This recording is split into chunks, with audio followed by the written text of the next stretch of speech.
going on, everybody? It's Sean with Reactions to the Classics. And today we got a reaction to Joey Ramone and his album Don't Worry About Me, brought to us by a friend, longtime supporter, and Ramone superfan, Evan David. Thank you, Evan David. Appreciate you. Appreciate all the patrons who make this thing go. If you'd like to support us anyway, check out that Patreon link below, or the Patreon link on the Instagram. We truly could not do it without the patrons. All right. Evan David goes into a lot of depth in his write-ups. This is all him, not me. Usually it's me on the write-ups for other people, but this is all him. So it's a good time to tell you right now that the music won't be in this video, but it's going to be at that Vimeo link below. So if you want to go ahead and click on that, you can watch the whole reaction in its entirety with music. All right, Evan David says, rock and roll legend has it that the man who would become known as Joey Ramone, in fact, became alive under the perhaps slightly more mundane name of Jeffrey Ross Hyman on the 19th of May, 1951, in the Forest Hills area of Queens, New York, where he would also spend his formative years. Of course, we also have Simon and Garfunkel from Forest Hills, and of course, fictional Peter Parker, Spider-Man. According to his devoted mother, Charlotte Lesher, while growing up, the young Joey was, quote, very sweet and very shy, rather on the timid side. He wasn't a fighter, you know, he got taken advantage of a lot. He got very tall and very skinny early on. When he was about 3, he had shot up, and so he was so tall that they put him in the back of the classroom, and he couldn't see the blackboard, and he was too shy to tell the teacher. So he had trouble learning how to read until they got him eyeglasses. His coordination was poor because of his eyes, and he was so gangly, and he wasn't athletic. His brother, who later went under his own stage name, Mickey Lee, was the athletic one, and he was good at everything. So there was a little friction there, but they both had the love of music. They both wanted it. Joey wanted drum lessons, and Mickey wanted guitar lessons, and I was happy to let them have it. I used to play classical music for them, but they wanted the other stuff. They wanted rock and roll. Of course they did, end quote. Indeed, Joey himself once described how music thus became his chosen form of youthful escape from a decidedly alienating outside world, recalling how, quote, I was spending a lot of time by myself. Rock and roll was my salvation, end quote. Elsewhere, he would also describe in more detail how the first record I bought may have been Del Shannon's Runaway. My early life, I went through a lot of crap with my parents' divorce and my mom remarrying and getting a new family. I remember being turned on to the Beach Boys, hearing Surfing USA, but the Beatles really did it to me. Nobody picked up guns in those days. You put on music and it made you feel great. That's 100%. I relate to that. By 1974, however, Joey, who had then already been the frontman of New York-based glam rock punk style band called Sniper for a couple of years, got together with his former schoolmates, John Cummings and Douglas Colvin, to form what became the legendary Ramones, with the other two quickly following Colvin, aka Dee Dee Ramone's lead, and adopting the pseudonyms Johnny Ramone and Joey Ramone, respectively. Moreover, while it had initially been intended that the Keith Moon-influenced Joey would serve as the fledgling band's drummer, with Dee Dee then serving as a bassist singer, when first Dee Dee and then Joey both realized in quick succession that they couldn't effectively combine with their respective instruments with singing on stage, Joey finally became the band's lead vocalist frontman instead, with the band's erstwhile manager, Thomas Erdelli, eventually replacing Joey as drummer on the name of Tommy, yeah, of course, Ramone.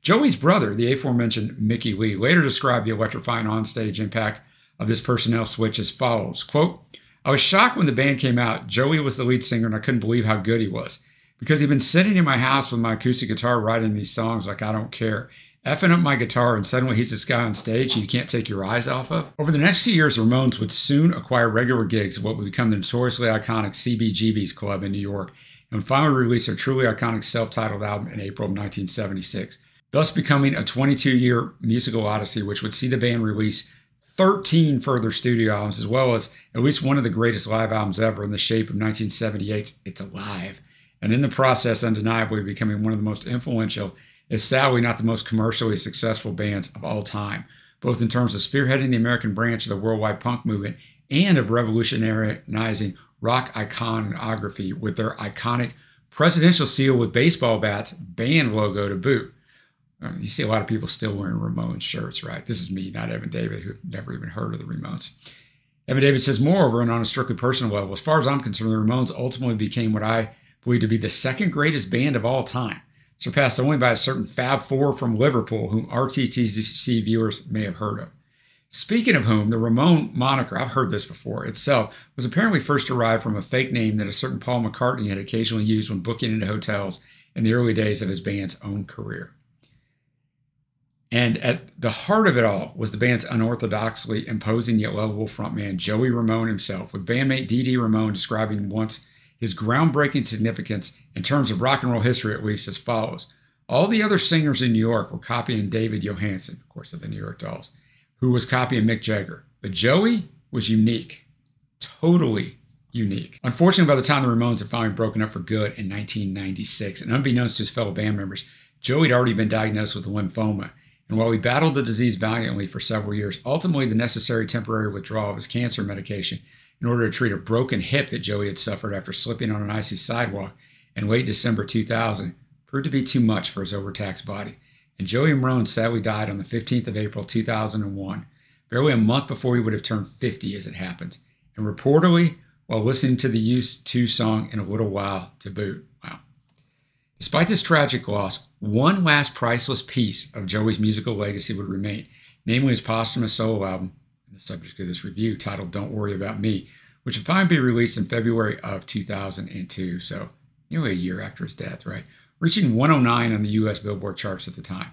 Joey's producer, guitarist, and longtime friend Daniel Ray would describe the process behind the album's creation as follows, quote, Joey had wanted to make a solo album for probably 10 or 15 years, you know. I think the first time the Ramones rejected one of his songs, he started thinking, I want to do my own record one day. So when the Ramones retired in 96, it was just an obvious step for Joey to go to work on his record. So we dove right in, and we started collecting songs and making demos and put a band together. And we started recording like 96, 97, and then it took about 2 years to do all the vocals because we worked here in my house, and Joey's health was, compromised a little bit. So we took our time, and when he felt good, that's when he sang. It was very convenient, he could come over whenever he felt like it to sing, and we didn't have the pressure of having to book a studio and worry about the clock and the time and stuff. I'd set up a little vocal booth right over there in the corner because all you need is a microphone and, one channel. Joey had a definite idea of what he wanted the record to be. Every little guitar part or background vocal, he was right on top of it. And we would listen to it for hours and talk about it for hours and just make everything right. So we finally finished all the recording, and when Joey got very sick at the end, we started mixing right before he went to the hospital for the last time. So you got to hear some of the mixes and gave some comments on them. And then I mixed the record after Joey had passed. We had talked about it so much I knew exactly how he wanted it to be. You know how hard that would have been to be his close friend and mix that thing after he passed. Evan Davis says, certainly the album garnered much critical acclaim upon its eventual release in 2002, with Entertainment Weekly, for one, calling it, quote, a testament to the uplifting power of rock, while the Austin Chronicle newspaper perhaps put it best when it said, the Ramones neophytes would be best served by starting at the beginning.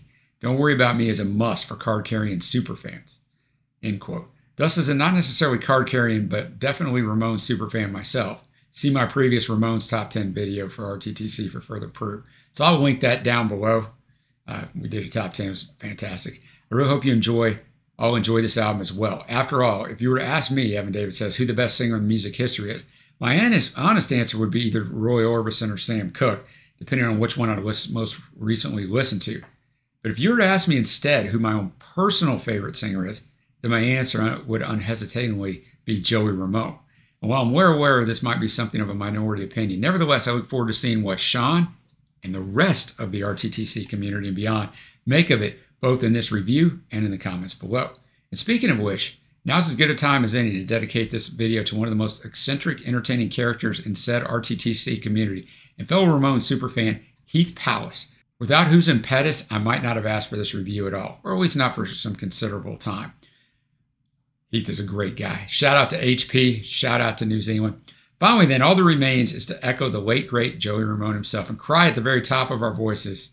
I'm not going to do it because I'll sound horrible, but hey ho, let's go. All right, I told you at the start, just a reminder, if music won't be in this video, it's the Vimeo link below. Click on that, let's get it. With our first track, a familiar one, What a Wonderful World. Originally written by Bob Thiele and George David Weiss, and most famously performed by the great Louis Armstrong back in 1967. The aforementioned Winnie Kay once described this truly joyful cover tune, which has since appeared in several TV adverts and movie soundtracks to boot. Thus, quote, my favorite track on the new album is his version of Wonderful World. I saw him sing it at the last time I saw him perform, the December before he fell, and it really struck me that it was a perfect song for Joey to transform into his own style. It's such a positive song that delights in life. There's a sense of life's grandness and hope, and I know perhaps he had his moments of despair towards the end, as we all do when we look at, what happens after the final encore, but he loved life up until the end, and I get that sense from his album. And I know there's a way for him to take away the pain of his illness and convert it into art. All right, man, great way to start this. I'm going to have the lyrics up as always. Thanks again. Evan David. All right, what a wonderful world. I'm going to tell you, I went in this thing and I had reservations. I'm like, I don't know about Joey Ramone covering this song. You like this song, obviously, it's just an iconic classic, one of the greatest songs of all time. Man, it really worked. He sounded great. I love the arrangement. Like, it just really, really worked. And this song by far has the most Spotify plays. It has almost 28 million. Not one other song on here even has 1 million plays. So that was really good. Next up, we have Stop Thinking About It. Evan David says, perhaps my own personal favorite on this album. It's a lyrically and musically powerful song about finally accepting the inevitability of change, come what may. It was presumably inspired by some of Joey's own personal psychological experiences as a long-standing sufferer of obsessive compulsive disorder, or OCD, with his mother Charlotte Lesher going on to explain how, quote, in his late teens he was angry because he realized people used to push him around and take advantage of him. And he had a little OCD, you know. He would have to do things over and over and over again. And at that time, I think he became angry and a little depressed over it. But that's when he started with the music. Some of the biggest geniuses have OCD because they practice their craft so much because it doesn't feel right. So it's a difficult thing to deal with, obviously, but sometimes like really good things can come from it. All right, I don't got a lot of analysis of that. It's a really good song. Again, you know, you definitely see the OCD in it. Stop thinking about it. So yeah, I mean, I thought it was really well done. The instrumentation's fantastic. Go to the next track, Mr. Punchy, a song which in many ways lives up to its name. According once again to Charlotte Lesher, Joey's mom, feeling the way he did during his illness brought in a lot of the little nuances of some of the songs. Like he used to say to me that all the medications that he had to take made him punchy, you know, and I always felt that's where Mr. Punchy came from. And Ramones biographer Everett True once put it. And while this isn't exactly the most complicated set of lyrics on the album, so to speak, it nevertheless remains upbeat and pleasantly silly. And Evan David says, and as such, this is still a fun one for me. This song's so obscure, I couldn't find lyrics for it, right? But it's fine. I've listened to all the lyrics. Just a fun little song, not a lot to it. I thought the highlight of it, though, I thought the drumming was good. It's Marky Ramone on the drums.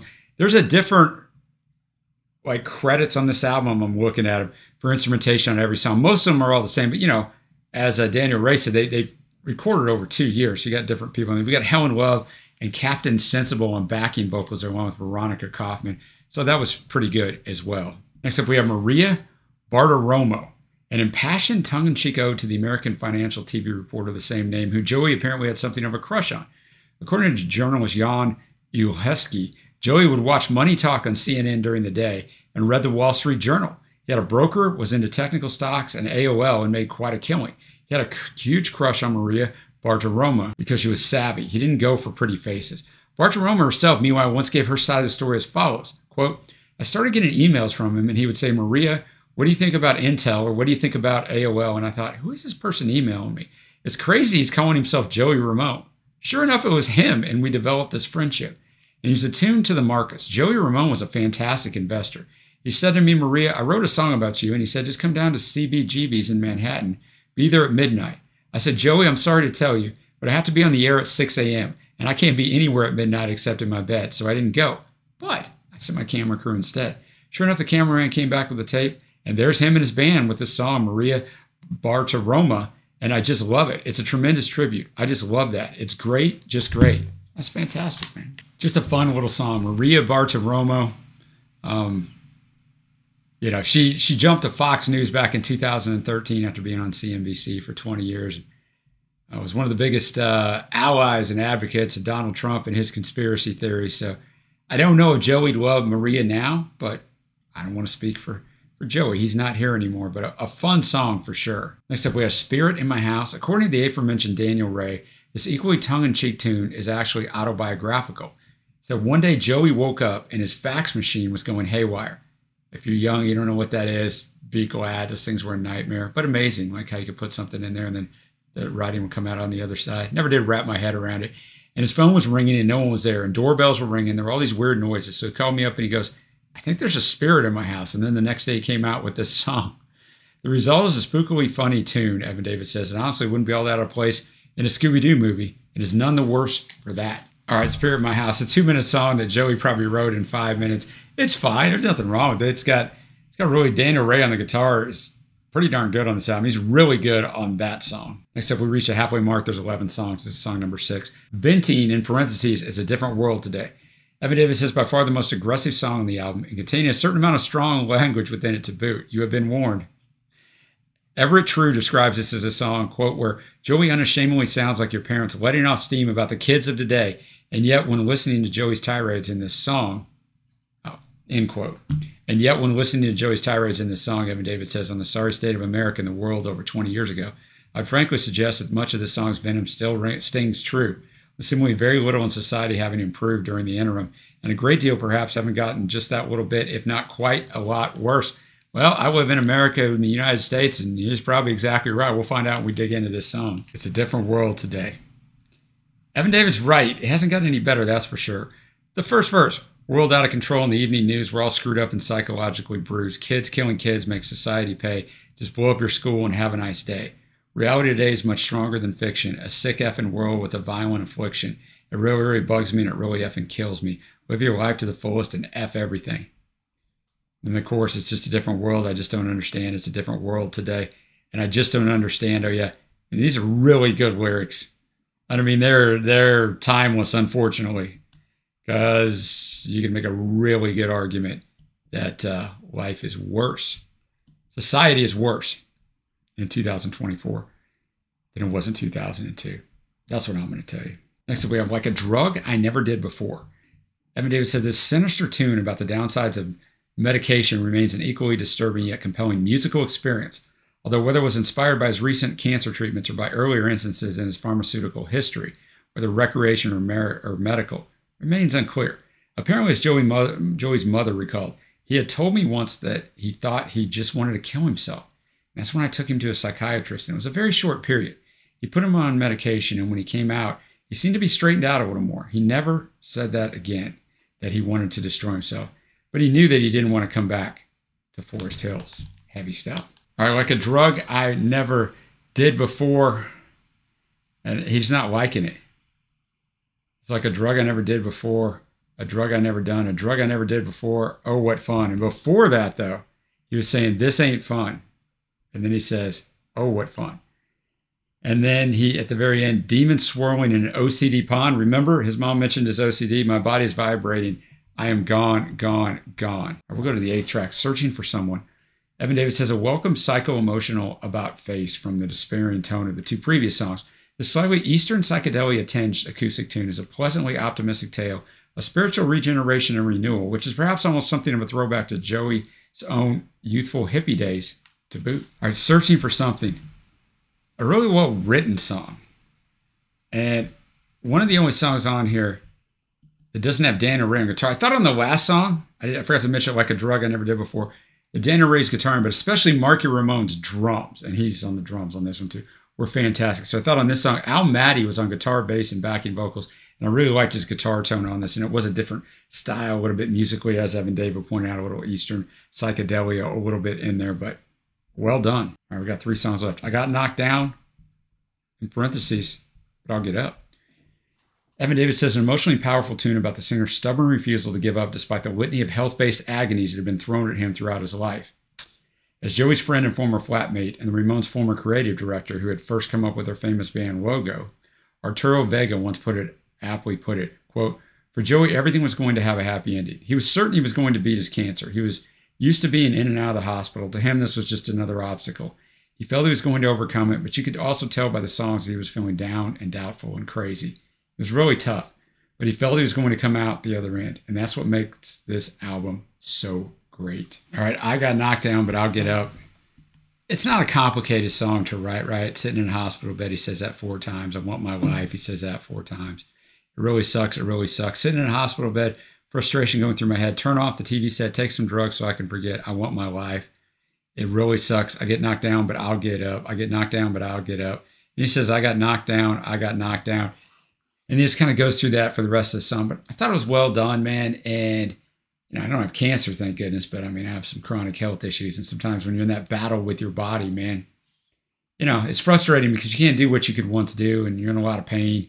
But you got to be, I got knocked down, but I'll get up. You got to get up every day, man. You got to go fight. You can't withhold yourself into a shell and just, you know, hole up in a room. You can, but that's not going to end well for you ever. So you got to fight back, man. Nobody in this life told you it was going to be easy, right? You're going to get knocked down, but you got to get back up. It's a whole cliche thing, but it's a cliche for a reason because it's true, man. Gonna get knocked down. I feel like I'm at a war every single day with my body, right? I'm at a war every single day. Sometimes it wins a battle, but it's not going to win the war. But I usually don't let it win the battle.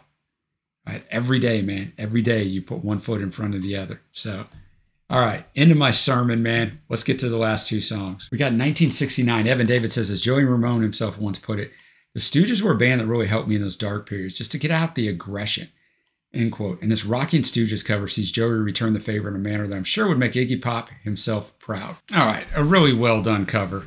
You also on this song have Jerry Only on bass and Dr. Chud on drums. So from the Misfits, it's the only song that they're on. So that brought a different tone to it, man. You could tell, especially on those drums, that it was a little different. But I thought I'm sure it was fun for Joey to do because of what the Stooges meant to him. So I thought that was cool. And we're to the title track and the last track he ever has on an album.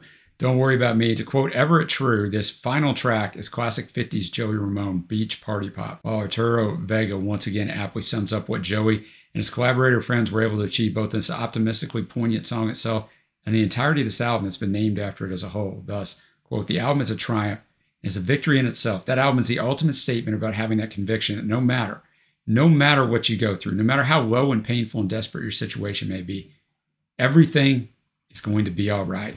All right, Don't Worry About Me. A fitting way to end this album.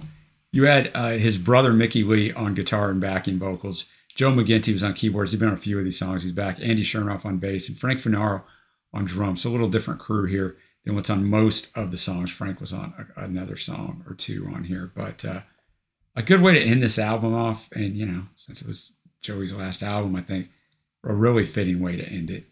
Now, before we get to my favorite tracks, we get to Evan David's. He says, all that remains is for me to nominate my top 3 favorite tracks, which I think will be in reverse order. So Mr. Punchy, What a Wonderful World, and as heralded earlier, Stop Thinking About It's his favorite song, with honorable mentions for Venting, Searching for Something, and Maria Bartiromo.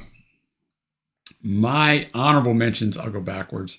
Venting, Searching for Something, I Got Knocked Down, But I'll Get Up, Don't Worry About Me, and then my faves are Stop Thinking About It, and What a Wonderful World. And now the overall grade of the album. Look, man, it's a great album. 11 songs, 38 minutes, perfect. I mean, that's what you're going to expect, right? Songs in the 3-minute range on average. A couple of them are a little bit longer, a couple of them are shorter. But a really good offering, man. Especially everything that Joey's going through, right? He's battling cancer, man, and he's pounding this thing out over a couple of years and still has great consistency on it. So I'm going to be at an 8.0, man. I think this is a really good album. Very re-listenable. Just really nice. So I'm really glad Evan David brought this one. Let me know your favorite tracks down below. And go check out the Ramones Top 10 I did for Evan David a little while back. That link is at the bottom. Thanks, everybody, for joining. Until next time, guys, I will see you.